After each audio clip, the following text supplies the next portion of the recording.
how to show the second, minute and hour at a time on your Samsung Galaxy S25 Ultra. For that you need a good lock apps. If you don't have good lock apps, simply go to your Play Store and install good lock apps. Once you install, open your good lock apps and then you can see a lot of feature. Just download quick start. I already download it. You can see the download icon there.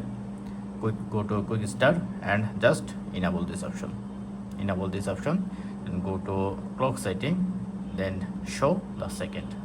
Once you show on the second, then your clock show on second like that.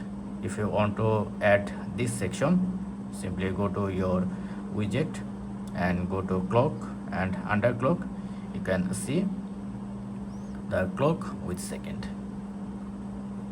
You can easily add it on your home page. That's it. Thank you. Don't forget to thumbs up and do subscribe. Have a good day.